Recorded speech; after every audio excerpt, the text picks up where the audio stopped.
ಇವತ್ತಿನ ನಮ್ಮ ರೆಸಿಪಿ ಬಿಸಿಬೇಳೆಬಾತ್. ಹೋಟೆಲ್ಗಿಂತಲೂ ಹೆಚ್ಚು ರುಚಿಯಾಗಿ ಭಟ್ರು ಮಾಡೋ ಶೈಲಿಯಲ್ಲಿ ಬಿಸಿಬೇಳೆಬಾತ್ ಯಾವ ರೀತಿ ಮಾಡೋದು ಅಂತ ನೋಡೋಣವಾ. ಈ ಚಳಿಗಾಲಕ್ಕೆ ಬಿಸಿ ಬಿಸಿಯಾಗಿ ಖಾರವಾಗಿ ತುಂಬ ರುಚಿಯಾಗಿ ತಿನ್ನಕ್ಕೆ ಬಹಳ ರುಚಿಯಾಗಿರುತ್ತೆ. ಬನ್ನಿ ಹಾಗಾದರೆ ಈ ರುಚಿಯಾಗಿರುವಂಥ ಬಿಸಿಬೇಳೆಬಾತ್ ಮಾಡೋದು ಯಾವ ರೀತಿ ಅಂತ ನೋಡೋಣ. ಹಾಯ್, ನೀವು ನೋಡ್ತಾ ಇದ್ದೀರಾ ಶಾನ್ ಕನ್ನಡ ಚಾನಲ್. ವಿಡಿಯೋ ಇಷ್ಟ ಆದರೆ ಪ್ಲೀಸ್ ಲೈಕ್ ಮಾಡಿ, ಹಾಗೆ ಫ್ರೆಂಡ್ಸ್ ಮತ್ತು ಫ್ಯಾಮಿಲಿಯವ್ರ ಜೊತೆಲಿ ಶೇರ್ ಮಾಡಿ. ಮೊದಲಿಗೆ ನಾನಿಲ್ಲಿ ಒಂದು ಕುಕ್ಕರ್ ತೊಗೊಂಡು 1 ಕಪ್ ತೊಗರಿಬೇಳೆ ಹಾಕ್ಕೊಳ್ತಾ ಇದ್ದೀನಿ. ಯಾವುದಾದ್ರೂ 1 ಕಪ್ ಅಳತೆಗೋಸ್ಕರ ಇಟ್ಕೊಂಡು ಅದರಲ್ಲೇ ಅಕ್ಕಿ ಮತ್ತು ಬೇಳೆನ ಅಳತೆ ಮಾಡ್ಕೊಳ್ಳಿ. 4 ಟೇಬಲ್ ಸ್ಪೂನ್ ಕಡಲೆ ಬೀಜ ಹಾಕ್ಬಿಟ್ಟು ನೀರು ಹಾಕಿ 2-3 ಸಲ ಚೆನ್ನಾಗಿ ತೊಳ್ಕೊಳ್ಬೇಕು. ಈ ರೀತಿ ಬೇಳೆ ಜೊತೆಗೇ ಕಡಲೆ ಬೀಜ ಹಾಕ್ಬಿಟ್ಟು ಬೇಯಿಸ್ಕೊಳ್ಳೋದ್ರಿಂದ ಬಿಸಿಬೇಳೆಬಾತ್ ಇನ್ನೂ ಟೇಸ್ಟಿಯಾಗಿರುತ್ತೆ. ನಿಮಗೆ ಕಡಲೆ ಬೀಜ ಈ ರೀತಿ ಬೇಯಿಸಿ ತಿನ್ನೋಕ್ಕೆ ಇಷ್ಟ ಆಗಲ್ಲ ಅಂದರೆ ಲಾಸ್ಟಲ್ಲಿ ಒಗ್ಗರಣೆ ಮಾಡಬೇಕಾದ್ರೂ ಕಡಲೆ ಬೀಜನ ಫ್ರೈ ಮಾಡಿಬಿಟ್ಟು ಹಾಕ್ಕೊಳ್ಬೋದು. ಈಗ ಯಾವ ಕಪ್ಪಲ್ಲಿ ತೊಗರಿಬೇಳೆ ಅಳತೆ ಮಾಡ್ಕೊಂಡಿರ್ತೀವೋ ಅದೇ ಕಪ್ಪಲ್ಲೇ 2 ಕಪ್ ನೀರು ಹಾಕ್ಕೊಳ್ಬೇಕು. 1 ಟೀ ಸ್ಪೂನ್ ಎಣ್ಣೆ ಅಥವಾ ತುಪ್ಪ, 1/4 ಟೀ ಸ್ಪೂನ್ ಅರಿಶಿನ ಹಾಕಿಬಿಟ್ಟು ಲಿಡ್ನ ಕ್ಲೋಸ್ ಮಾಡಿ ಹೈ ಫ್ಲೇಮಲ್ಲೇ 4 ವಿಷಲ್ ಕೂಗಿಸ್ಕೊಳ್ಬೇಕು. ಈಗ ಅಕ್ಕಿ ನೆನೆಸಿಟ್ಕೊಳ್ಬೇಕು. ಯಾವ ಕಪ್ಪಲ್ಲಿ ತೊಗರಿಬೇಳೆ ಅಳತೆ ಮಾಡ್ಕೊಂಡಿರ್ತೀವೋ ಅದೇ ಕಪ್ಪಲ್ಲೇ 1 ಕಪ್ ಸೋನಾ ಮಸೂರಿ ಅಕ್ಕಿ ಹಾಕ್ಕೊಳ್ತಾ ಇದ್ದೀನಿ. ಅಂದರೆ ಬೇಳೆ ಮತ್ತು ಅಕ್ಕಿ ಎರಡು ಈಕ್ವಲ್ ಆಗಿರಬೇಕು.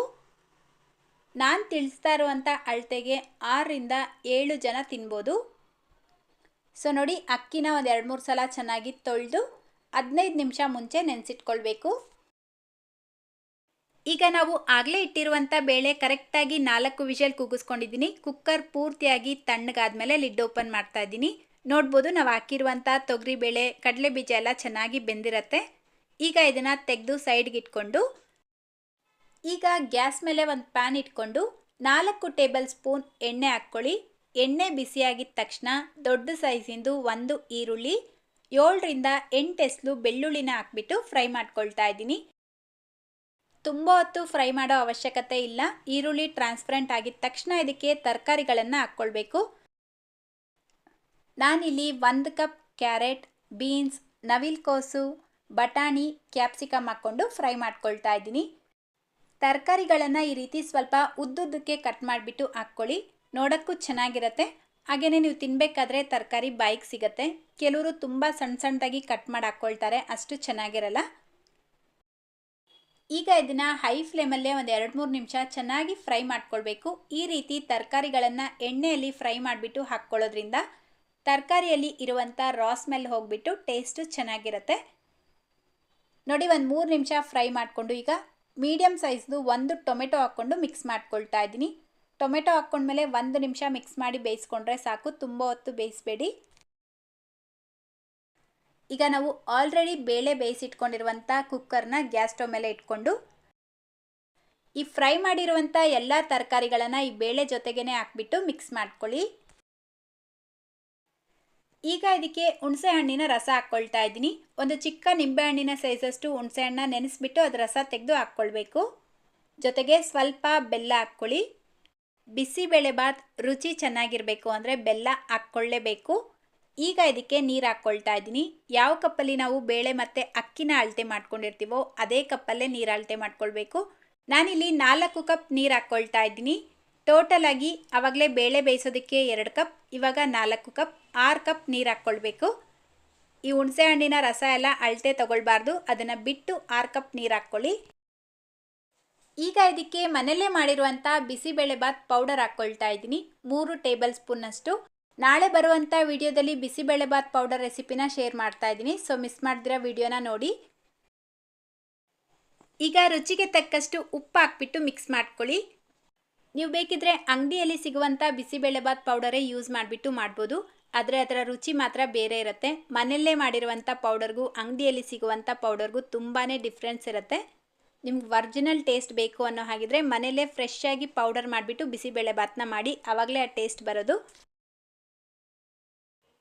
ನೋಡಿ, ಇದು ಈ ರೀತಿ ಕುದಿ ಬಂದಮೇಲೆ ಒಂದು ಸಲ ಮಿಕ್ಸ್ ಮಾಡಿಬಿಟ್ಟು ಟೇಸ್ಟ್ ಚೆಕ್ ಮಾಡ್ಕೊಳ್ಳಿ. ಉಪ್ಪು ಅಥವಾ ಖಾರ ಕಡಿಮೆ ಇದ್ದರೆ ಹಾಕ್ಕೊಳ್ಬೋದು. ನಿಮಗೆ ಖಾರ ಕಡಿಮೆ ಇದೆ ಅಂತ ಅನಿಸಿದ್ರೆ ಇನ್ನೂ 1 ಸ್ಪೂನ್ ಬಿಸಿಬೇಳೆಬಾತ್ ಪೌಡರ್ ಹಾಕ್ಬಿಟ್ಟು ಮಿಕ್ಸ್ ಮಾಡ್ಕೊಳ್ಬೋದು. ಅಚ್ಕಾರದ ಪುಡಿ ಎಲ್ಲ ಹಾಕ್ಕೊಳ್ಬಾರ್ದು. ಈಗ ಇದಕ್ಕೆ ಲಾಸ್ಟಲ್ಲಿ ನೆನೆಸಿಟ್ಟಿರುವಂಥ ಅಕ್ಕಿ ಹಾಕ್ಕೊಳ್ತಾ ಇದ್ದೀನಿ. ಬಿಸಿಬೇಳೆಬಾತ್ಗೆ ಯಾವಾಗಲೂ ಅಕ್ಕಿನ ಈ ರೀತಿ ಲಾಸ್ಟಲ್ಲಿ ಹಾಕ್ಕೊಳ್ಬೇಕು. ನೀವು ಮೊದಲೇ ಬಿಸಿಬೇಳೆಬಾತ್ಗೆ ಅಕ್ಕಿ ಮತ್ತು ಬೇಳೆನ ಬೇಯಿಸ್ಬಿಟ್ಟು ಹಾಕ್ಕೊಂಡ್ರೆ ಅದು ಪೊಂಗಲ್ ಥರ ಆಗಿಬಿಡುತ್ತೆ, ಬಿಸಿಬೇಳೆಬಾತ್ ಆಗೋದಿಲ್ಲ. ಸೊ ಅದಕ್ಕೆ ಅಕ್ಕಿನ ಯಾವಾಗಲೂ ಲಾಸ್ಟಲ್ಲಿ ಹಾಕ್ಕೊಂಡು ಬೇಯಿಸ್ಕೊಳ್ಬೇಕು.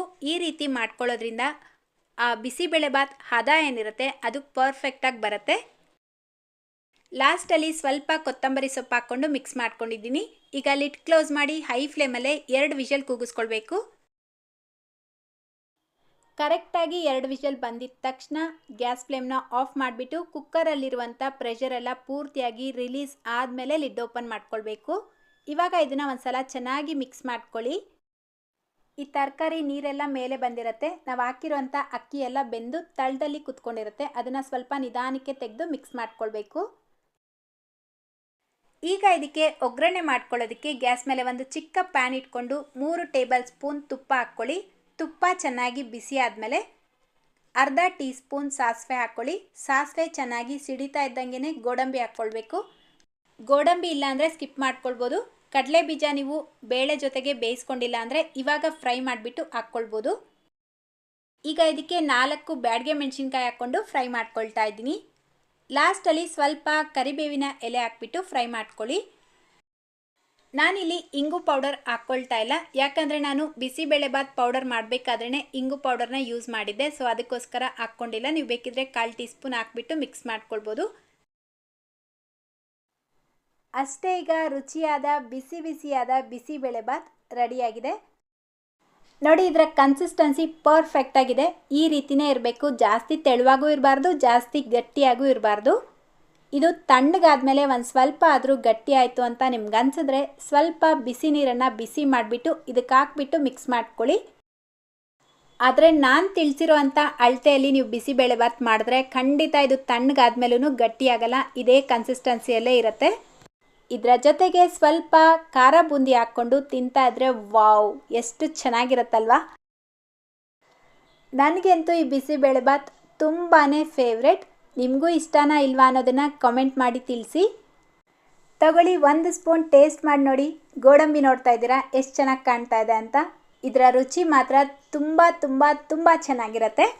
ಸೊ ನಾಳೆ ಬರುವಂಥ ವಿಡಿಯೋದಲ್ಲಿ ಕರೆಕ್ಟಾದ ಅಳತೆಯಲ್ಲಿ ಬಿಸಿಬೇಳೆಬಾತ್ ಪೌಡರ್ ಮಾಡೋದು ಯಾವ ರೀತಿ ಅಂತ ಶೇರ್ ಮಾಡ್ತಾ ಇದ್ದೀನಿ. ಸೊ ಆ ವಿಡಿಯೋನ ಮಿಸ್ ಮಾಡ್ದಿರಾ ನೋಡ್ತೀರಾ ಅಲ್ವಾ. ಇವತ್ತಿನ ಈ ವಿಡಿಯೋ ನಿಮ್ಮೆಲ್ಲರಿಗೂ ಇಷ್ಟ ಆಗಿದೆ ಅಂತ ಅಂದ್ಕೊಳ್ತೀನಿ. ಇಷ್ಟ ಆಗಿದ್ರೆ ಪ್ಲೀಸ್ ಲೈಕ್, ಶೇರ್ ಮಾಡೋದನ್ನು ಮರಿಬೇಡಿ. ಇದೇ ರೀತಿ ಮತ್ತೊಂದು ಟೇಸ್ಟಿಯಾಗಿರುವಂಥ ರೆಸಿಪಿಯೊಂದಿಗೆ ಮತ್ತೆ ಸಿಗೋಣ. Thank you.